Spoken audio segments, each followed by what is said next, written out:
We are live. I need some theme music. Do, do, do, do, do, do, do, do, do, do, do, do, do, do. Oh my We goodness. coming up with that We stuff. look, we will make some stuff up. So this is we're gonna give people a few minutes to come in. Welcome, welcome, welcome. I am Yes. so excited to have this conversation because people were in my DMs like, Doc, what you think? Are you gonna make a statement? What do you have to say about Simone? What do you have to say about all of this? And I'm like, I have to go get with my friend, Dr. Dawn Brown, Yes. Psych MD Bless you. extraordinaire. Thank you so much for just being willing to hop on and give us the mental healthletics version of what is going on in this day and age. So thank you all for joining us.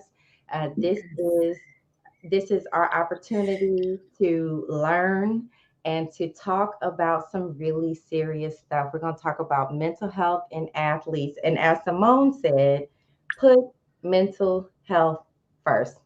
The GOAT. One moment for the The GOAT. GOAT. What a message to deliver. Yes. For the moment. Hmm. Dr. Hmm. Alana, thanks for having me. Yes. Thank you, sis. Yes, it's always a pleasure speaking with you. Always, always, always. So I appreciate you. I'm honored that you actually asked for me to come on with you and have a candid discussion about this. And I appreciate it. Yeah. So thanks again. Yes. So Thanks do me again. a favor, for those who are watching and coming in, please share this because this is a necessary conversation that we need to have because you don't have to be a professional athlete to be able to appreciate the kind of pressure that these athletes, these Olympic athletes are under right now. That's right. And I can not imagine having to go out there and throw my body around Hmm. some apparatus, okay? Run as fast as I can, screaming down a runway, and then doing this, All landing, that. landing perfectly on my feet, Right. Come and on now. and doing that with the eyes of, hypothetically 7 billion human beings watching Hmm. you, and then people having something to say when I say, I wasn't feeling it. I just I it was was feeling it today. I wasn't feeling it. It wasn't landing. And when you have to go do that kind of stuff, I can only imagine the internal. So I look at things biologically. Okay, Hmm. so if anybody knows me, Break it down. I'm reading all of these articles, sis, and I don't hear any reference to the fact that humans have amygdalas and that Hmm. emotions, fear are part of being a human being, in particular, a human being who's a high level professional athlete. The way that things were being described of how the words they were using in gymnastics, there I saw a term called twisties. She had the twisties, and that they were describing that as feeling as if you're not catching yourself well in space, Hmm. proprioception for Right. us nerve system brainiacs, right? She was having difficulty sensing herself in space. And if you're going to do something like throw yourself at, around on these beams and things, I would think that's very, very important. And so, what do you say about the fact that it doesn't seem like we even have a natural competency with the basics of fear? How many athletes do you talk to that expect that they should never have like any emotions? Majority. Hmm. And it's a catch-22 because for these athletes, that's what's actually propelled them to be where they are in the sport. Hmm. Hmm. Right? They're able to manage these high, strong anxiety, emotions, fear, all of these type of emotions that they feel all at once. at such a high level professionally that they've been able to conquer that. So that's part of why they're here in the professional arena. I mean, we have so many elite athletes that are not even in the professional leagues, so many. But what makes a huge difference of who's in, who's not, is because of their ability to conquer all of what the brain, kind of puts out at them. Right. But yeah, how unfortunate is it that so many have this idea that their bodies, like they don't have the language to even describe what their bodies are doing. And we talked about Naomi Osaka. Okay. I watched her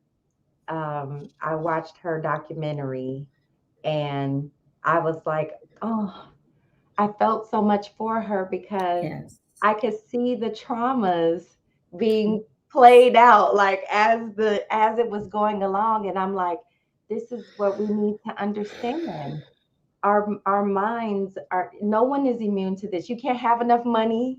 You can't have enough success. Say it, sis. You can't have enough accolades and rewards. I don't care if they're top actors. I don't care if they're professional athletes, musicians. Beyonce got an amygdala. I don't have. She does. Yes, she does. Now to be in a you said something that I want to make sure that I catch, is that you defined elite athlete, and you said it's bigger than what we think it is. What does that mean? Tell us what it means to be an elite athlete. It's not just about their gift or their talent. It's about the ability to conquer all this pressure on these elite stages, right? Of the game at any particular time. Yeah.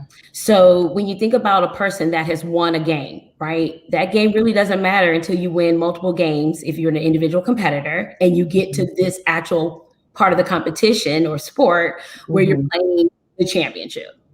When you're talking about group athletes or, those who are on teams, right? Combined, the same type of, sense, but they work together and they be able to do that. So it's more than just them being an athlete. Yeah.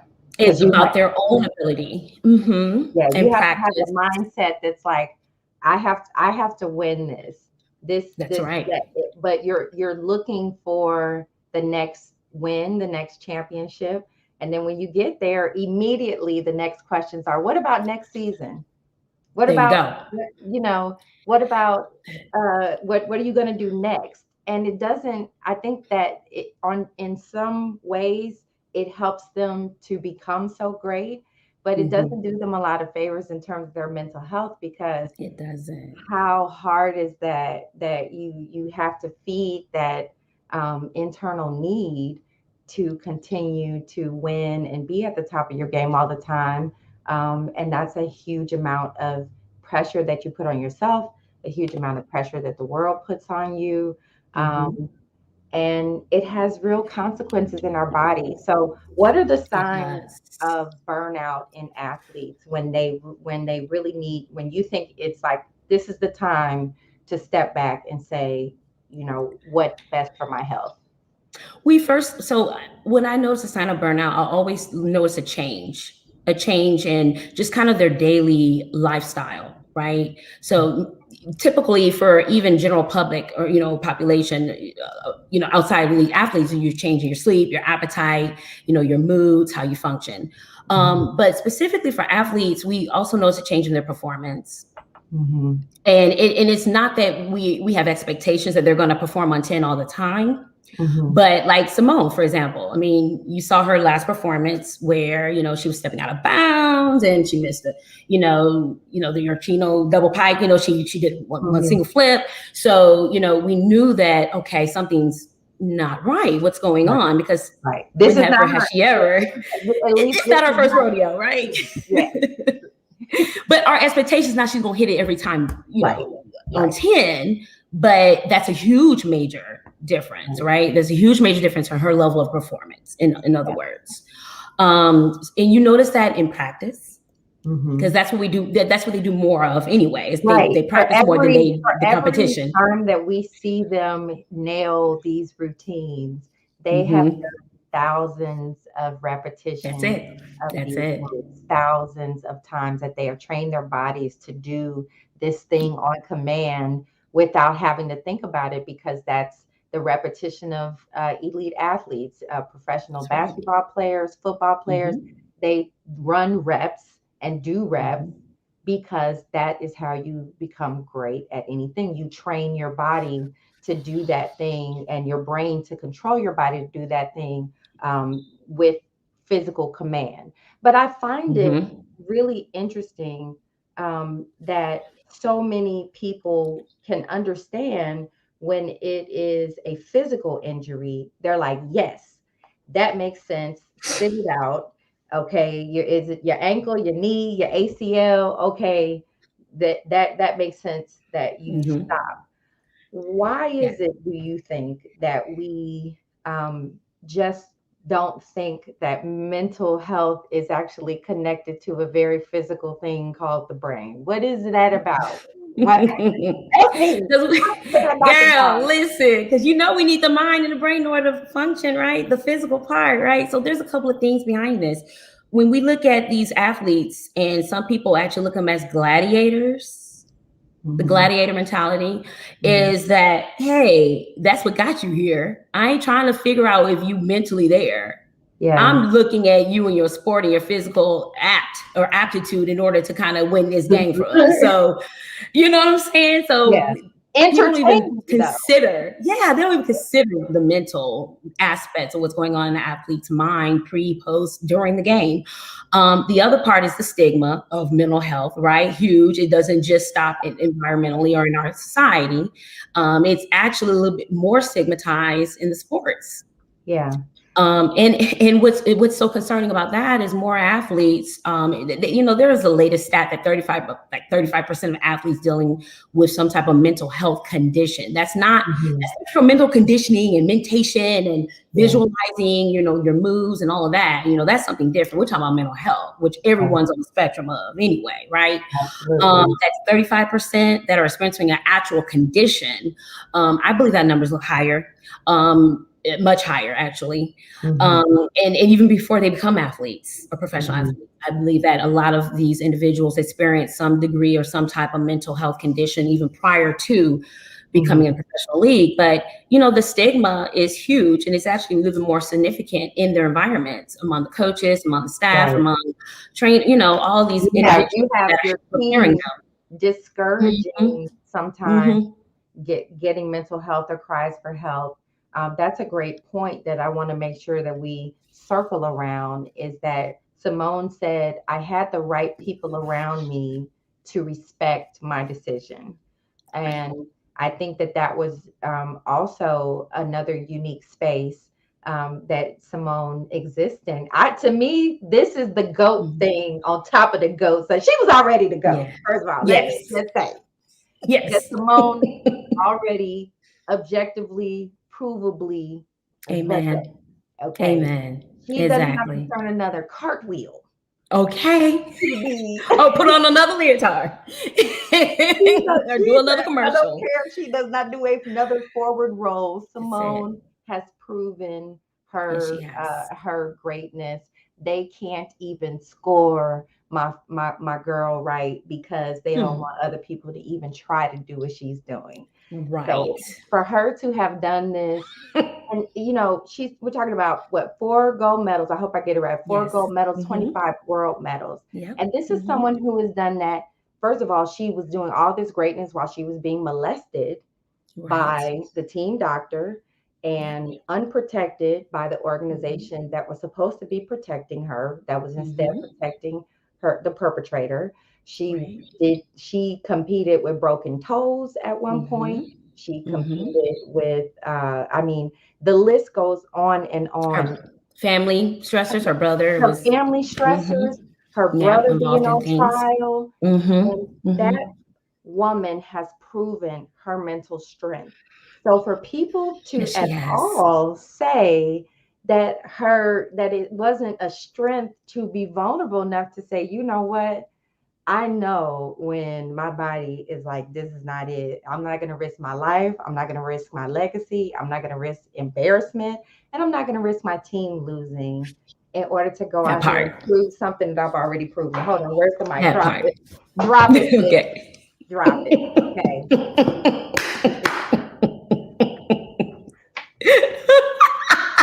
Microphone drop. We heard you. We heard you, Simone. Y'all appreciate Right you. on time. She's like, I don't have nothing to prove to y'all. Nothing. Exactly. Okay. And she's Nada. absolutely correct. However, Yes. people have the nerve and the gall, the gumption, my friend, the gumption Yeah. to say that her making that decision was weak. Or, what do you think about that? What's your stance on that? I honestly think that people, when they express themselves, they're telling you who they are or their situation. Mm-hmm. I don't think it ever has to do with the person that they're commenting on. I don't.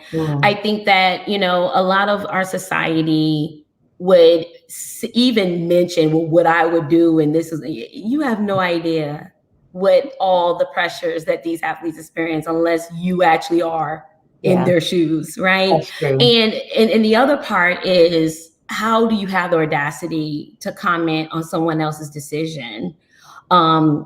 And not even, you're not even mentalizing, you're not even empathizing with this person, but you're also telling me us a lot about who you are, Okay. and so That's okay. That's that. Ooh, ouch, ouch. It hurts, but there's definitely something to it because yeah, I definitely can say that. And I said this incorrectly to somebody, so I had to apologize. But I definitely have noticed so many people. Like I myself, when I do a cartwheel, I'm like, this may not turn out well. Like for real, I'm already, I'm not even gonna try a cartwheel anymore because right. I will likely throw out a back, a arm, a wrist, something. My body just ain't built for it anymore. So it is amazing to me how the lack of empathy that is being shown from those of us that have zero clue. Like I did gymnastics when I was a little girl, and I think I stopped because it got too scary. Like literally just swinging around that bar, I was like, "Hey, it's a dangerous sport. This and come back to it." It's a high risk sport, really high risk. People don't understand. Like if you fall wrong, you fall on your neck, you can break. Yeah. I mean, this is a high risk sport, especially for Simone with so much power and how high her height. I mean, if she slips the wrong way, which that is a huge risk to her, right? That's a good point. Because so like even if LeBron has an off game, he is, and certainly there are very real injuries in basketball. That was my sport. But like you're not likely to land on your, neck or head or I think this is a very important point to make because I actually wanted to make this point when they weren't highlighted on ESPN, right? Because I'm like, where's Simone, right? Where's Naomi? Like particularly gymnastics, because they are scaled at and rated at the difficulty, the level of difficulty. Where else do you have that? In football, in basketball, in team sports. I mean, this is an individual sport, even more pressure. Yeah, you don't even have nobody blocking for you or nothing. Nobody blocking, right? You may have no coach there, but hey, he may not catch or she may not catch, and so so the level of competition, particularly for gymnasts and divers as well. I want to say shout out to my Olympic divers out there as well. Man, they go through a lot more than people can even imagine just because of the level of difficulty. But also, I think you brought up a good point. Why even compete for a sport that even doesn't support me in my own country? At the U.S. Championship, she wasn't even ranked or even graded or even scored for the greatness that she brings to the sport. So at what point when you outdo your sport, then what else is there? Yeah. What else is there? My thought on it was, look, why take that when I have already made my point? So that makes a lot of sense. I think we have to see more of these organizations stepping up and protecting their Yes. athletes. Yes, that's it, The Alana. you know, That's let's it. let's switch over to Naomi Mm-hmm. Osaka, and just thinking about what she, sending love to my friend, my girl, even though she did not medal. Um, I think it's important for us to also recognize and support that she was under a huge spotlight, being from Japan, being in that space as a Black woman, even with all of the stressors and Megan Kelly going after her and all of that. Like, what is with people not believing us when we say that we ain't Yeah. having a good day and we're not doing it? What's Exactly. wrong with And it's not done to other athletes of different it? races, different genders. Like it's not consistent amongst Hmm. other athletes as well, right? Or the Hmm. expectation that this is how we have to do it. Yeah. And there's no room for anything else that we Yeah. decide Shut outside up of and that, even if dribble. it has nothing to do with your performance. We Yeah. talking about off the field stuff. Yeah. Yeah. Like I That's can't go to true. work because I got a flat With. tire. Like, you know, that type of Mm. ordeal. So Whew. so yeah, Sis, yeah. got me over here sweating thinking about all this stuff we're dealing with right now. 'Cause And we can't ignore like what you brought up. I mean, these are Black women athletes. These are Black female yeah, athletes. Coco Gauff, Naomi Osaka, Serena Williams, Simone right. Biles, amongst other female greatness. I Simone mean, Manuel. Simone Manuel. We can be here Yeah, for a while naming all the goats in their sport that are yeah. Black women. But that are also saying, we hit a wall. And I think it's so, let me give a shout out to Black women, first of all. Come on, sis. All of y'all who are Standing ovation just for like, real. my mental health is first. My mental health is just as important as my physical health, and Amen. I'm going to love myself even if no one else is going to agree with this plan. I'm putting myself first. Thank you, sisters, Yes. for being transparent about your journey and transparent Amen. about what's happening, because it's a beautiful thing. Is Yes, it it is. we're leading in talking about things that are so important to be discussed. Come on, high five, Amen. High five. right? Yes. Okay, because We finally have the position yes, yes, on elite stages yes, to be yes. able to say, hell no. Hell no. Like, And what you gonna do about it? it's, I love it. hold on. We don't care about the medals. We don't care about the rings. We don't care about the trophies. We care about us. Wait a And we're minute, Dr. showing our little Don. young girls the same thing. I just had a moment. I was like, this might go down in history. And Black women are finally, first of all, sick of their shit. Okay, so Yes. we've been loving everybody like this for a long time, Everybody. Take performing, care of taking everybody. care of folks, and we're Whew. finally like, Hmm. no, Mm-hmm. you can't make me. I'm That's free. right. I'm That's free. right. That's High right. five. High So five. now I heard something that I wasn't even fully aware of, but I want to go to Simone Manuel, one of our swimming superstars. Shout out Houston, Texas. She's Houston. Houston is Yes. representing. I love it. No, Um, right? and she talked about experiencing fatigue Mm-hmm. that was actually affecting her training regimen. She Mm-hmm. literally found herself physically unable to continue. And I wasn't fully aware of that, but I'm sure in sports psychology, that's something that psychiatry, that is something that you probably know a little bit more about. So, can you talk a little bit about what that syndrome is and what that ways to respect it and recharge? It's important that it's particularly these athletes who are actually outspoken. And I love the outspokenness that they're bringing to the table in the forefront where they're heard, right? And they're making these moves and decisions where they're heard. We have to understand that these athletes were supposed to compete last year, first of Mm, all. right, And how long, I mean, how many years do they practice right. over and over again? How many times do they go to the gym? How many times do they do 2 days, 3 days? You know, in order to prepare for this one major performance that happens, once every 4 years. Mm-hmm. And it gets to the point where they're just like, I can't do it anymore. You know, so as physicians, of course, we evaluate for the common symptoms of fatigue, right? We look at their sleep, we evaluate what they're eating, how they're eating, when they're eating. We evaluate for their medical concerns, right? So commons like, you know, checking iron, thyroid, all those things, right?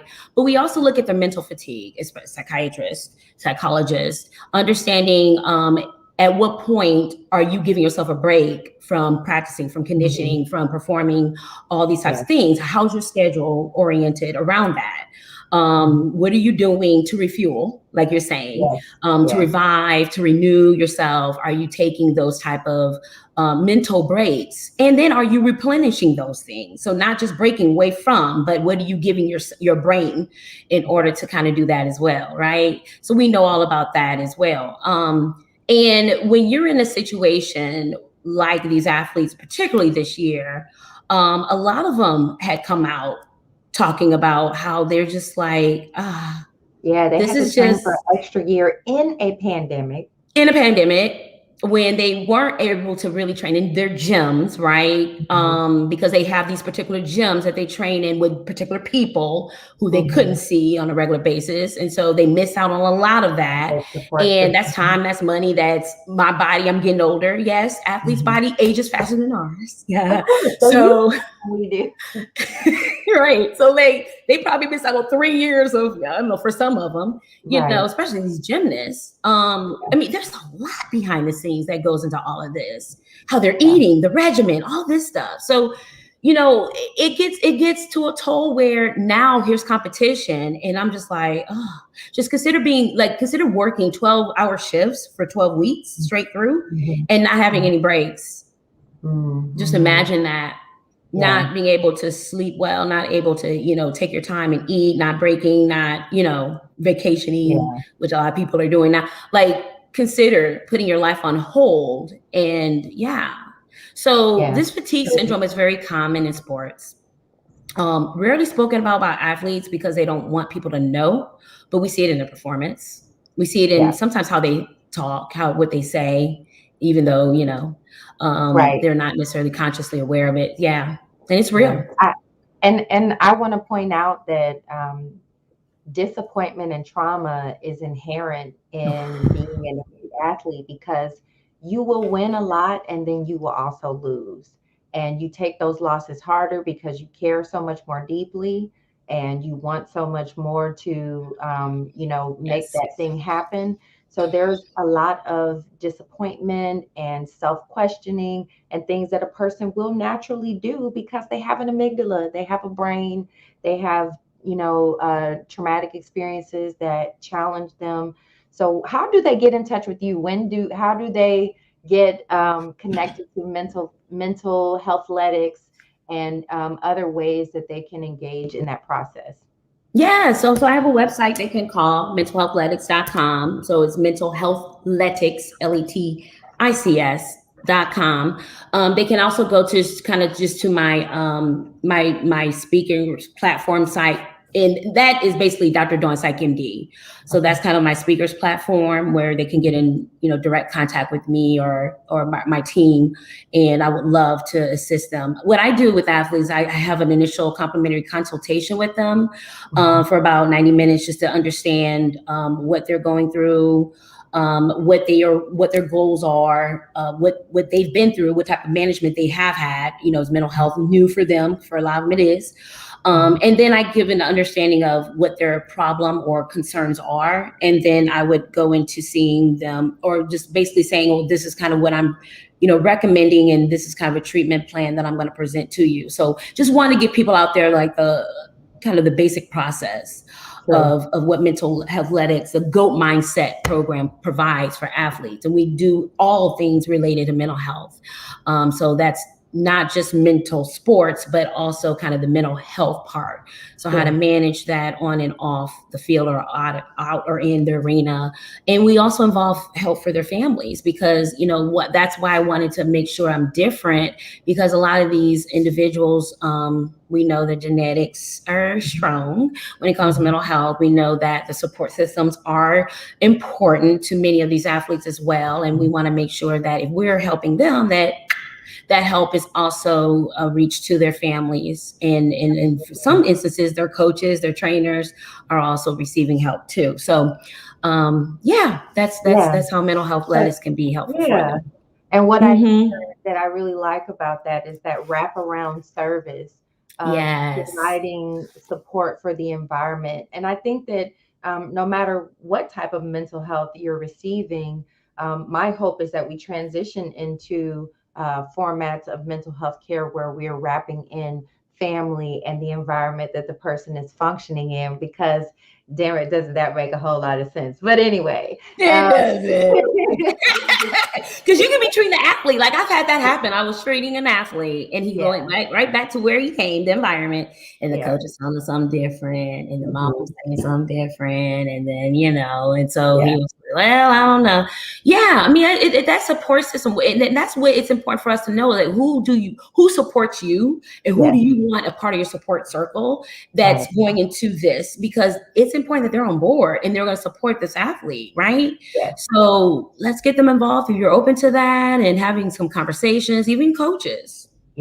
Coaches are huge. They don't understand how much influence they have on these athletes. I mean, these athletes, oh my gosh, are huge influence on these athletes. So it's so important for these coaches to be on board with the mental health services. And not everything is about medicine.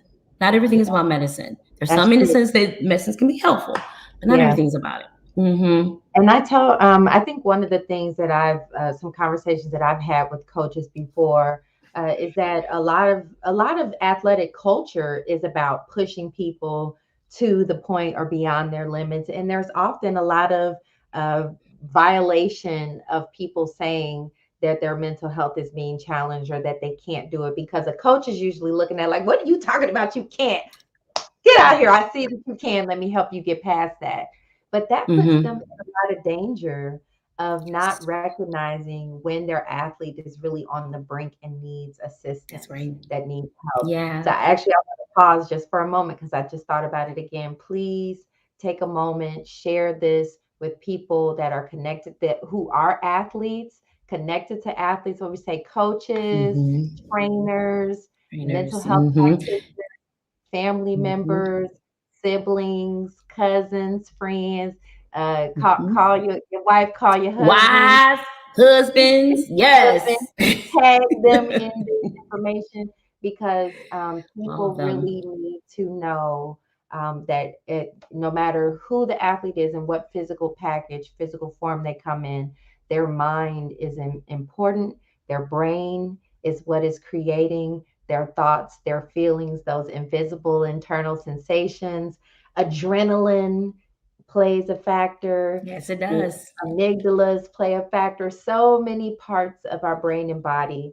And it's concrete. It's not just all in your head. I mean, it is in your head technically, but it's not just all in your head, because how you think, what you think. That's the reason that so many athletes and musicians use visualization to help themselves practice the things that they want to do and want to achieve and want to manifest, because training this brain is actually the most important part of being a successful athlete, whether on elite level, amateur, just getting outside and walking and doing my damn exercise routine right now.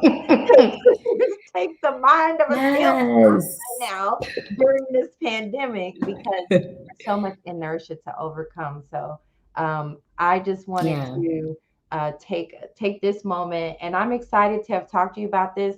Let me tell them a little bit about where they can find some information about me.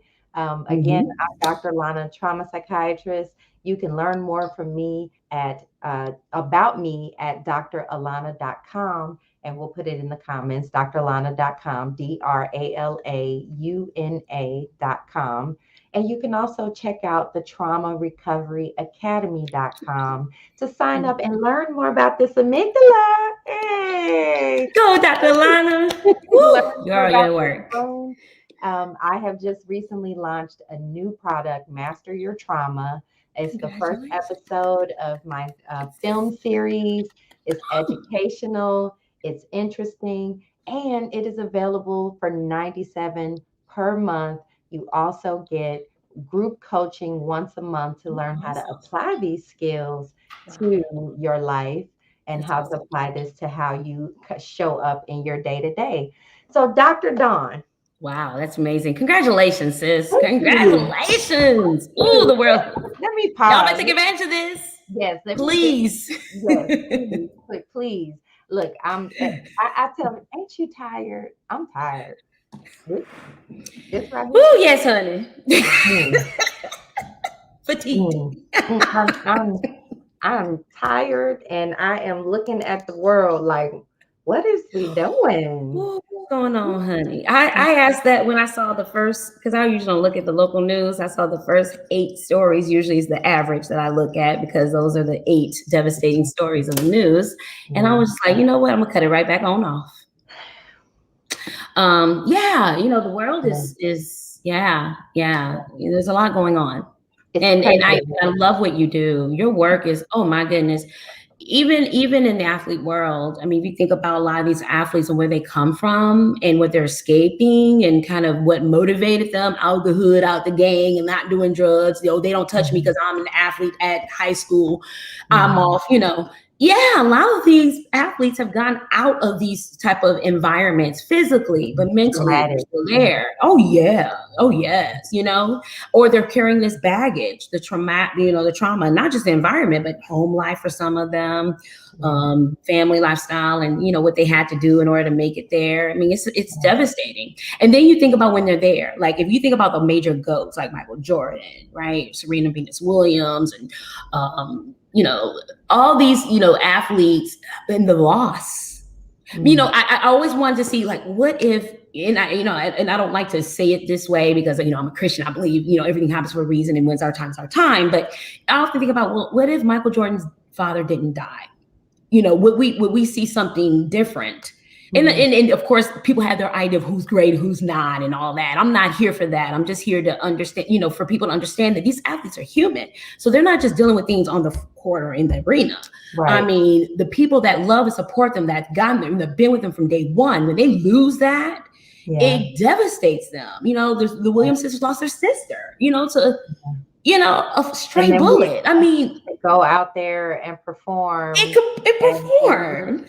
win whatever You know, championship because we want to be excited. We want that yeah, dopamine of seeing them yeah. perform and seeing them do great Like things. gladiators. Doesn't Yeah. matter what they do out the arena. We just see what they Yeah. do inside. And no, Well, no, it's I think that gladiators were from a time where, I know humans think that we're so advanced, but I like to say we're primitive because we are. we are primitive. We are primitive. This is some primitive shit. Look, just Yes, it is. let's keep it real today. We getting real. Some primitive shit going on. It is. The world is, humans are acting primitively. We're Yeah. we're creating primitive results. We have primitive systems, primitive rules, primitive beliefs, and we especially act on the primitive idea that money or some sort of celebrity or some sort of greatness somehow Protective. any label that you might give a person would in any way lesser than their experience as a human. And they have the same feelings you have, the same emotional roller coaster you have. They feel pain when you judge Yeah. them or misjudge them. When you Oh, and they believe me, they care what the public They thinks. care what the public thinks, Ooh, even can't when shut that off. yeah, I mean, if you are getting messages, I mean, you can ignore them to a certain extent, but they will Mm. affect your mind. If a Yeah. reporter asks you some jacked up question in front of the world that you've never even thought of, but now you're thinking of it, you're human. You have a brain. You're experiencing that. And this Yeah. lack of empathy, this profound lack of empathy that we Mhm. exhibit when we're allowing our primitive selves and our primitive nature to drive our thought processes is really, to me, the core thing that we have to look at. So I'll leave us. That's I'll, right. I'll wrap it up with my empathy circle and my love skill, because the world needs Oh, more yes. L O Love. I love it. love. I love that The acronym. world, what the Yes. world needs now is Is love, love. Sweet sweet, love. sweet love. Um, and Okay. the reason that I made it love was because love is more powerful than fear, and right now there's a lot of fear that is driving society. So the L Mhm. is listen and look with suspended judgment. Ooh. We, That's we the reason why that's first. Yes. Yeah, we know you got your version. We know you think you know. We know that you, okay, put that to the side. Listen and look with suspended Yeah. judgment. Amen. Observe the emotions inside of yourself and the other person. Even if you can't see them, you can do this on social media, by the way. When you're about to write a nasty comment, like she just needs to get up and just get over and suck it up, you know, she being so weak. You can think about like, Please do. what emotion might Please. that create inside of other people? And really even asking yourself, what emotion are you creating inside of you? Yeah, Does it that's where feel, I'm at. Yeah. does it Yeah, let's feel check ourselves. good to you to be judging other Hmm. people? Let's check And ourselves. is there any place where you might need to do some internal emotional work? Is there Hmm. jealousy? Is there Hmm. little haterade? Right, little Hmm. haterade. So L, listen and look with suspended judgment. O, observe the emotions inside yourself and others. B, validate the differing yet equal experience of the other person. Mm. I like that. Different. So we're not going to Can't agree on compare. it. Can't compare it. Stop trying to be right all the damn time.